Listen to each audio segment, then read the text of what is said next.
Yes, yes. Good afternoon, folks. Hope you all enjoying your weekend.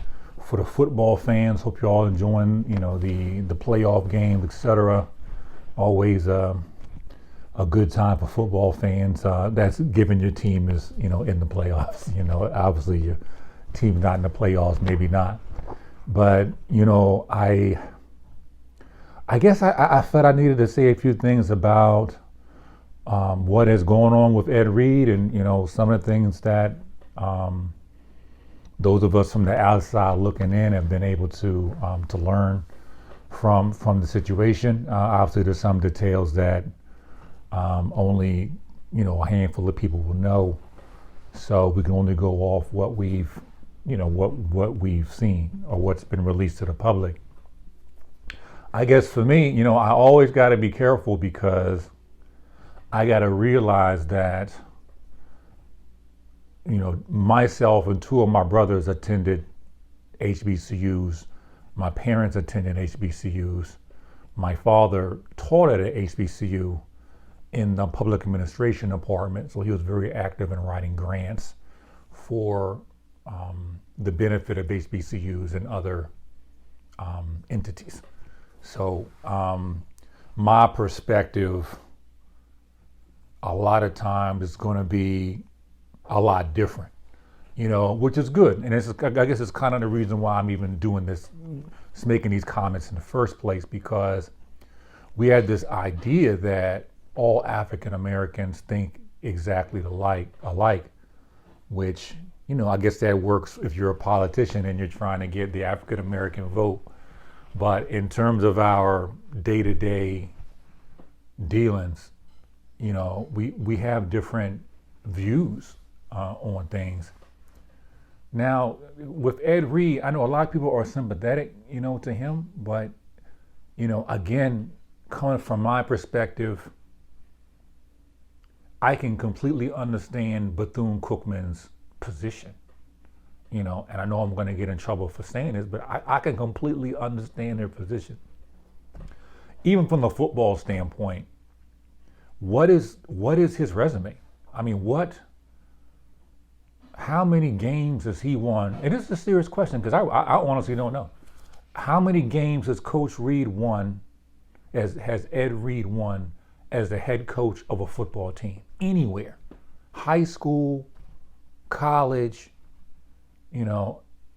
anywhere. So I guess that's part of where I'm confused. Obviously, he was a great football player, but that doesn't automatically translate into an ability to coach players. I mean, Ed Reed's not going to be playing, wouldn't have been playing for Bethune-Cookman University. So I'm just not even sure. I'm just confused about that. Second part of this is they say, oh, well, he could have gotten people to improve the school, the facilities, etc., which may have been true. But, and here's a problem what I have with that.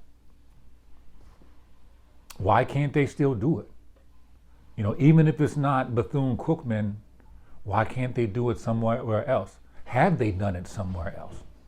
That's the bigger question.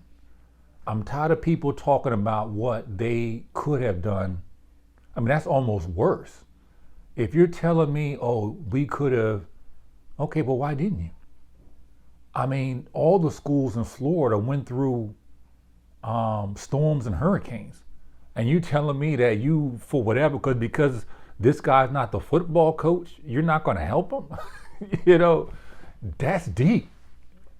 Again, coming from you got to see where I'm coming from my perspective. I'm like, these schools have been through, because that might have been part of the reason, if he claimed there's so much trash, that might have been part of the reason why the trash was there. I mean, if they coming through hurricanes and whatnot, that's a legitimate reason for folks who live in areas where you have hurricanes from time to time. It's difficult to recover from that, especially if the money's running a little tight, But the main thing I want y'all to understand though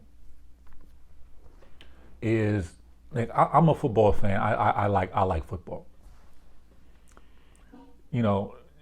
BCU and any university for that matter is not a professional football team.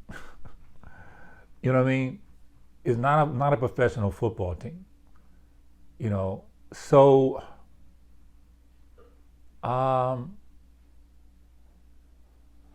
so from that standpoint, it's a lot easier to understand. You know what I mean? BCU is not a professional football team. It may be administrators at that school who don't even like football. They may think it's too violent. You know, they may think they may not want any sports.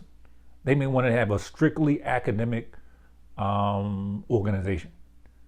So for me, if you're serious about helping this institution, then you will do your homework and take all of that into consideration as far as being more diplomatic with your movements, you know. And that brings us to the elephant in the room. You're on IG Live. What are you doing?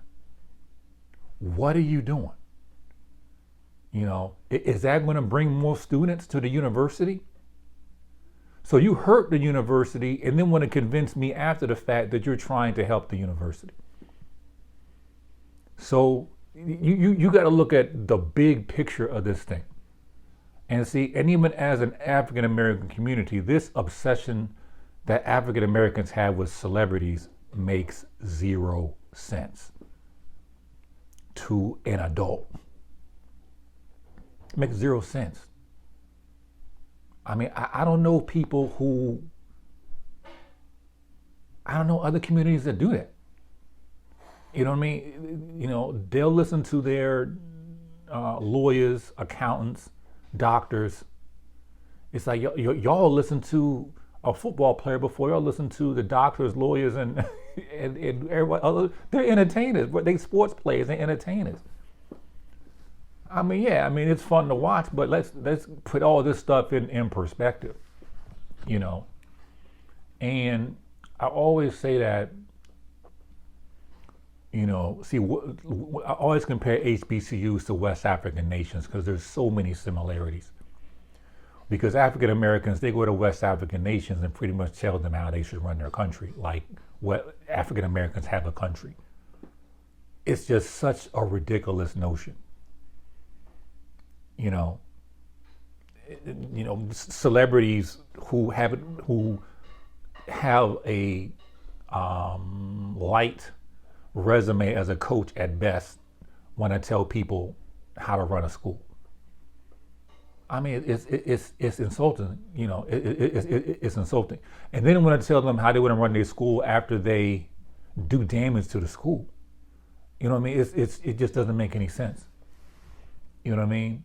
And speaking on that HBCU West African thing, it's like, see, the basic things that people who have been around HBCUs understand is about community and institutions.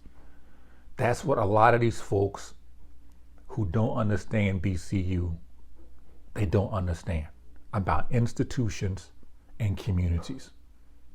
And these things are built from standards and values and etc.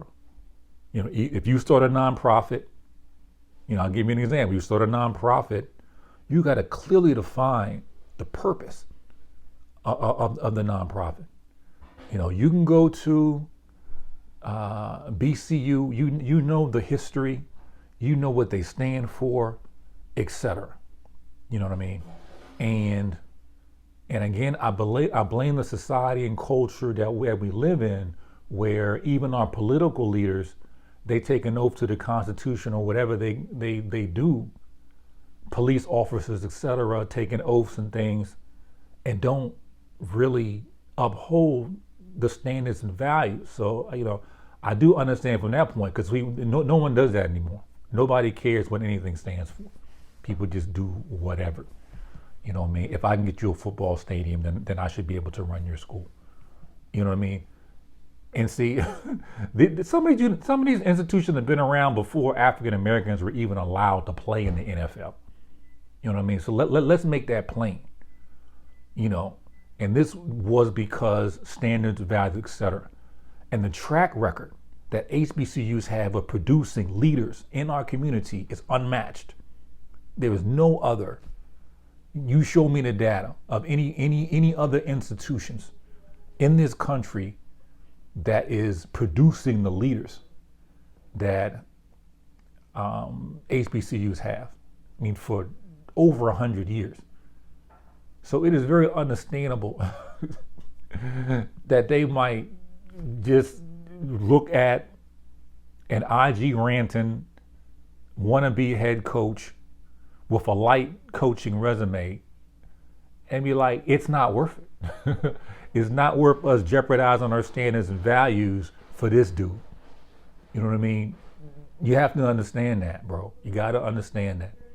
And any future celebrity in a similar position who thinks they're going to swoop in and run the university because they can get them a football stadium, hopefully y'all will do your homework, your research, be more diplomatic, see about things like building libraries, building medical schools, seeing how what you do fits the values and standards of that organization. Like I said, same in West Africa. People say, oh, why didn't this West African country do this? Why didn't this West African country do that? Because if you compromise, you compromise so much, and then you don't have a country anymore. Because you compromise your standards, your values, your dignity, you don't got a country anymore. Same with these institutions. You compromise so much, you don't got an institution anymore. It's a free for all, and it just and that that's completely understandable. You know what I mean? But I've said enough on that. But I was surprised, but then again, I shouldn't be. Like I said, I was surprised at so many people who couldn't understand Bethune Cookman's position. But then again, I shouldn't be surprised because some of these celebrities, they get away, literally get away with murder sometimes, just because they know how to write 16 bars, or they know how to, they know how to entertain people. You know what I mean? And that has to end. That's not helping. That's not helping. That's not helping us build community and institutions. And I'm sure, and I'm sure HBCUs will be more than happy to accommodate folks, well-meaning folks who want to contribute to their organization, if they would just understand what their values are, and respect them, right?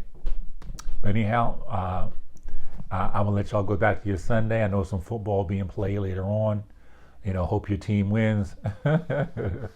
So, but anyhow, I'll talk to y'all later. Peace.